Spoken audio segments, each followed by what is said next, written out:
Howdy there guys and girls, Ruckus here with a quick video before the Christmas break starts properly. Hope you're all enjoying the holiday season and having fun wherever you are. We are doing a bunch of games on the new map Canal today. Haven't shown much of this to date and it's about time. It's one of my favourite maps at the moment. This and Oasis Palms I think are the two best maps in rotation at the moment. Really enjoying them. Canal, good mix of different terrains and settings. I do tend to just head out here into the open ground for most games. I find if you lose this area, you're in a worse position because it overlooks the cap than if you go up into the high ground on the far side of the map. And we're starting in the Anko Special, PZ4, PZ4H, I believe it is. Obviously, Girls und Panzer themed, cell shaded machine, looks very good, and is a decent little medium tank.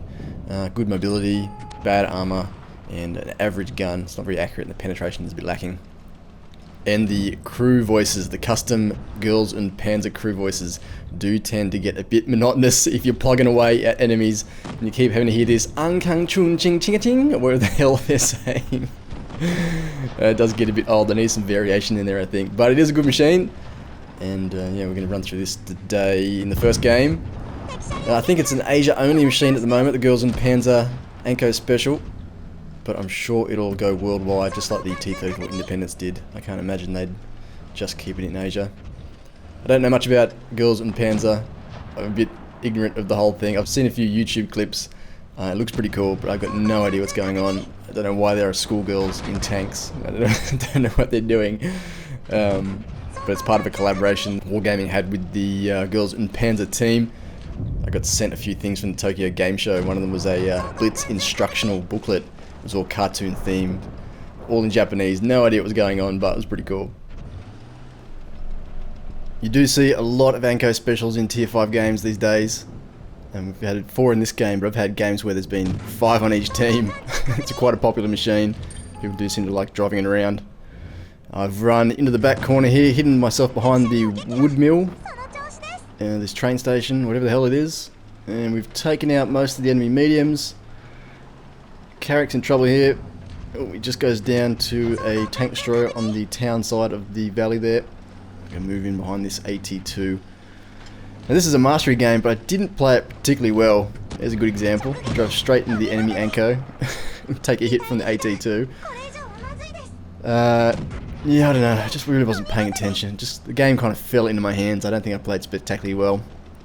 So this guy is in all kinds of trouble.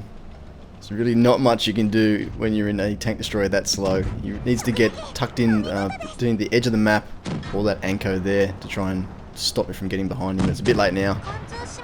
I am in, and if I can just manage to get a pen on the back of this guy, very tough armor, even from the rear, the AT2.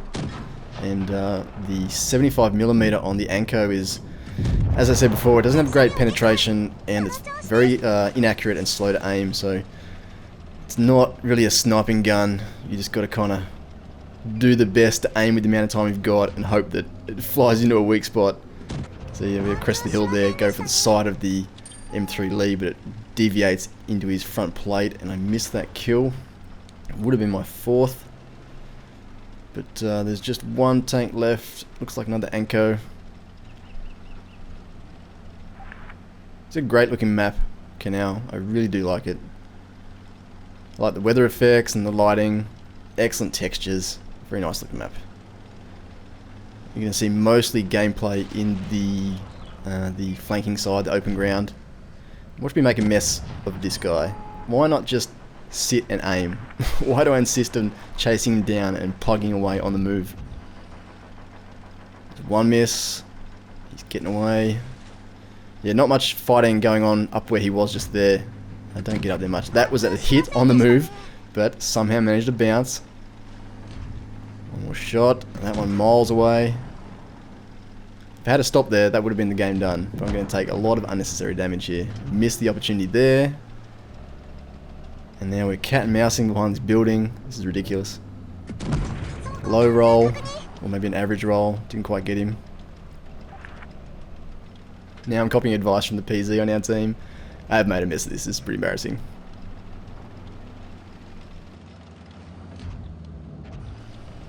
Get in there, Stug. Carry me. Take one more hit. God, terrible. For getting the kill.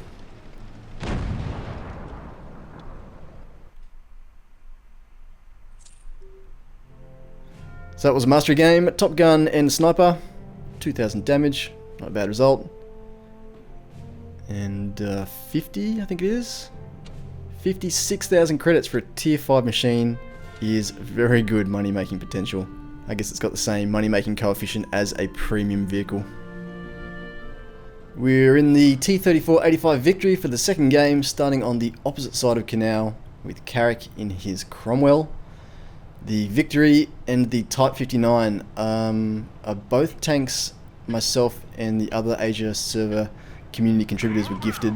Huge and Bushka also got one of each just in the last couple of weeks. Very much appreciated. Thank you for that, Wargaming. People often ask how much of the stuff I've got in my garage is stuff I've actually bought or earned. You know, gold, credits, vehicles, everything except for this and the Type 59 are things that I've either purchased or have just ground my way to. I've got heaps of credits because I'm at that stage where I don't buy that many vehicles and I don't play to grind up any particular line in a hurry. And when you play like that, you just play the vehicles you enjoy, you just accumulate money. It just adds up after a while. So we've rushed into the far corner here on Canal, out into the flanking ground, the open ground. And usually I would suggest not doing this straight away, but I've got so much backup here that we're probably pretty safe. You do find that if you get a bit too bold and you rush in this corner, you might be okay against the mediums, but then the heavies on the Reds team form up slowly behind them, and your weakened medium force then gets taken down by the later rivals. So often, if you're not with overwhelming force, I would suggest hanging back a bit, keeping some guys in reserves so you've got a second line of defense to pull back to, or you can cash the Reds out if they overcommit themselves. Carrick's in a bit of trouble against this M6. Everyone seems to be ignoring me, taking no damage so far. We've gone out okay. There's a tier 6 here left, the VK31D.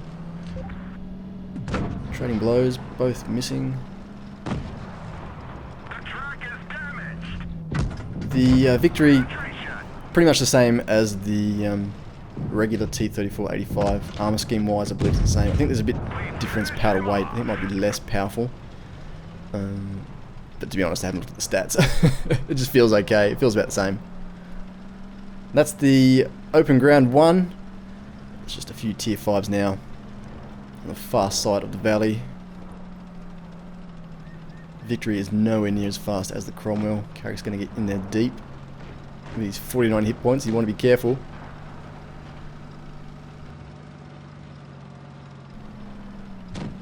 Take down this SU first. You see me, Angle? Oh, how? It looked like it hit my turret, but I was behind the building. He's not going to get another one though. I'm in. Yep. Carrick gets the KV-1, and just like that, the game is done.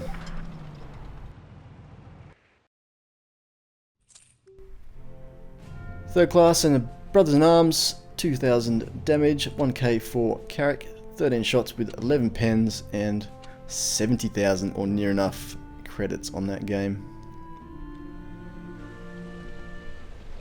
Got a bit of solo Jagdpanther action up next. I'm grinding my way towards the JP2. Really looking forward to that thing. Massive gun with decent mobility. The Jagdpanther is a solid machine. I've been doing a lot of solo games in it. I don't mind playing it by itself. Good gun. It's actually got pretty good gun depression as well. Comparisons can be drawn to the SU-122-44. Got similar shape and armor scheme, but this one gets 3 degrees more gun depression, making it a bit more versatile than the Hills. It is a bigger, higher, and larger target though for your enemies, so the armor doesn't hold up well on the sides, and only holds up well on the front if you can maintain that front sloping and not give away your lower plate. So I started right at the back of the bridges, but I'm moving once again out here into the open ground. Targets appearing in town. I'm with one tier 7 Soviet medium tank, the KB-13. Target left. KV-13 soaks up a hit there from that T-34-85. And haven't given away my position yet, so I'm waiting for someone to stick their neck out a bit too much. I'm gonna maintain the element of surprise. There we go. Issue 100. But my right flank is exposed where I'm sitting here, so I need to be careful. His shot plows into the terrain, and the T-34-85 had only a shot against my well-angled front there. Getting some good hits away for no damage return. Just keeping just far enough over this rise here so that, well, that didn't work out so well, but trying to keep that armor angled as best as possible. If you can just poke out over a hill and use the maximum gun depression, -degrees, that means your frontal upper plate armor is angled back 8 degrees, making it all the thicker. So that's how you want to be playing this thing, really, if you can do that. I'm just over far enough to get a hit on him again. He's pulling away, and if I can finish this guy off, I've got targets on the far side of the hill there. Yeah, he slips away, but that's okay. Changed now to the IS, who is probably a more valuable target. 368 damage. Good DPM on the Jagdpanther. If I can pen. Teams are 2 for 2. Hoon here in the IS is backing away, but no chance with the rate of fire on this thing. That is one tier 7 heavy tank done. Our IS is putting the pressure on over there. No targets. But this is a pretty safe spot. There's really no rush to do anything at this point. Take out the enemy Jagdpanther. Spotted there by the Wolverine as I took that shot. And got 2 guns looking at me there. T-150 hits me as well. Bounce, come on! Off the Wolverine's gun mantlet. Side of the T-150's turret. That's another hit. Here's the last guy standing. And can I ninja this kill? Yes! Pinch the kill from the IS.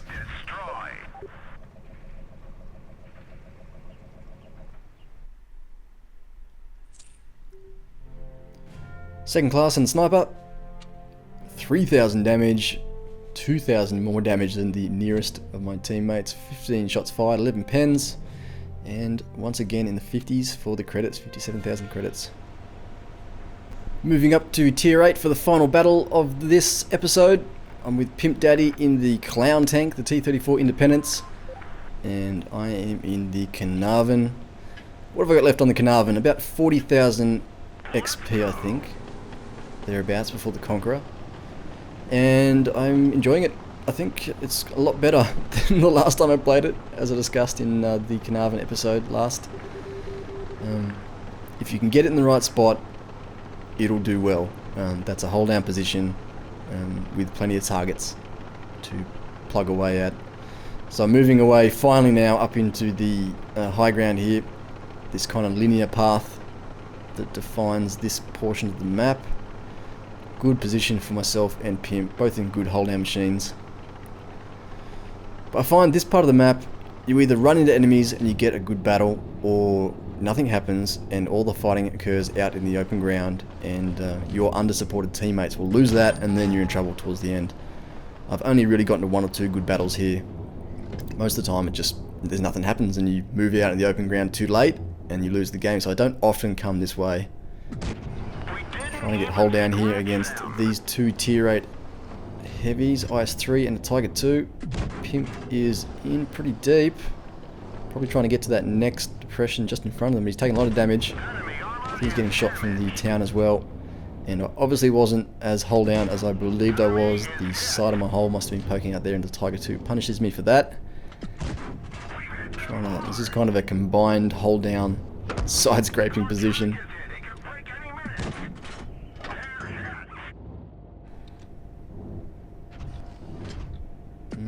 Not getting some good easy shots on the Tiger 2, but this IS-3 is presenting far too much of the side of his pipe nose. SU! Ally SU driving sideways to the enemy. Surely be punished for that. He's taken no damage. How?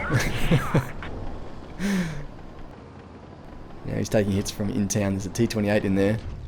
Very fast firing and dangerous gun on that. And yes, he's being punished finally. It looks like the T-28's busy. Tracking shot on him. Move now to get under the Tiger II's gun. And I should have stayed low there. I realised too late what I should be doing. Trying to get back under his gun, but I'm still on the edge of this hill and he does get one shot in. And I'm afraid your adrenaline is not going to help you there, mate. So 3 tanks remaining. All tank destroyers. The T-28 goes down. That's the most dangerous gun on the Reds team out of the way. But look out, full health E-25 darting about. You really don't want one of those things in behind you. And AT-15 on the Reds team too. Very fast firing, dangerous gun on that. What's this E-25 doing? Trying to get in under the KV-4's gun. And it looks like he might have him.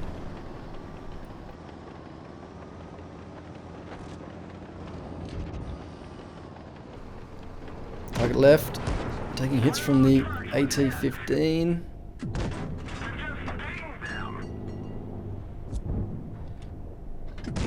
Ooh, trading blows. AT-15 is now a one-shot kill. And the KV-4 has still not managed to finish off the E-25. He goes down. And now I'm pinned in between the two of them. Gotta be careful here. Oh, look out. E-25 charging in, but you might be able to get in under a KV-4's gun, but you can't pull that shit off with me in the Caernarvon. Excellent gun depression, negative 10 degrees on this thing. And very quick to turn, as we saw in the last episode. So, bad luck at E-25. Now it's just this AT-15 left. And we are making a mess of this guy. Now I'm a one-shot kill. He's sitting comfortably on cap. I'm going to have to wait for an ally now. I can't poke out again. Come on, pimp.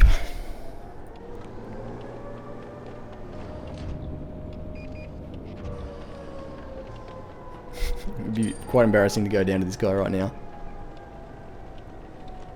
Pimp's got plenty of hit points left. Surely we'll be fine to get this guy.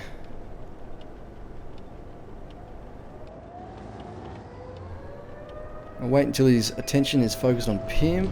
There's a HE round to his front. Another miss from me. Cannot hit that commander's cupola. He's back looking at me again. Jesus, close. Maybe the gun mantlet? No, the gun mantlet was indicating that it'd be pennable, but no luck there. That went through his commander's cupola, I swear. We lose Pimp. Whose HE round did no damage there at the end. Finally got that commander's cupola. God. And that is the episode done, guys. Canal. Very good map. Very enjoyable map to play. So I hope you all have a great Christmas or whatever it is you celebrate at this time of year. And I'll catch you all in the next one. Peace.